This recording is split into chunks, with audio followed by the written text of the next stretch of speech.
Middle east में एक बार फिर से जंग की आहट सुनाई देने लगी है। इजरायल की सेना ने दावा किया है कि उसने रविवार को बेरूत में हमले किए, जिसमें हिजबुल्लाह के चीफ ऑफ स्टाफ हेथम ताब्ताबाई को मार गिराया।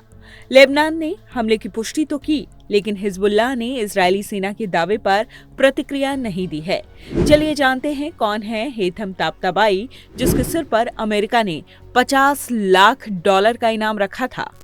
अमेरिका ने 2016 में ताब्ताबाई को आतंकवादी घोषित करते हुए उसे संगठन की हमलावर इकाई का कमांडर बताया, जिसने सीरिया और यमन में हिजबुल्लाह के विशेष बलों का नेतृत्व किया।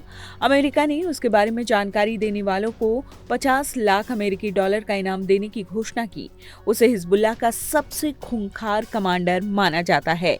हिजबुल्लाह की सबसे एलीट स्पेशल फोर्स रदवान यूनिट बेहतर करने और लड़ाकों को गुरिल्ला युद्ध और तेजी से हमला करने की कला सिखाने का श्रेय हेथम को दिया जाता है।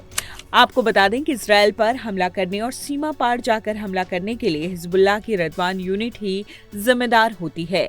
अमेरिकी रिपोर्ट्स की माने तो हेथम सिर्फ इजरायल ही नहीं बल्कि दूसरे देशों में भी युद्ध अपराध के लिए दोषी है।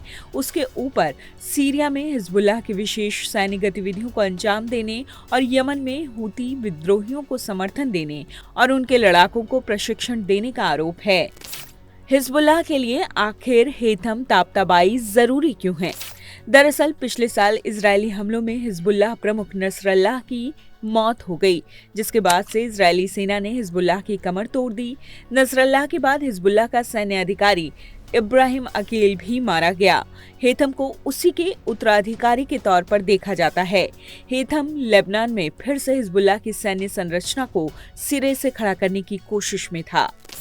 लेबनान के राष्ट्रपति जोसेफ ऑन ने एक बयान में हमले की निंदा की और इजरायल पर युद्ध विराम समझौते को लागू करने से इनकार करने का आरोप भी लगाया।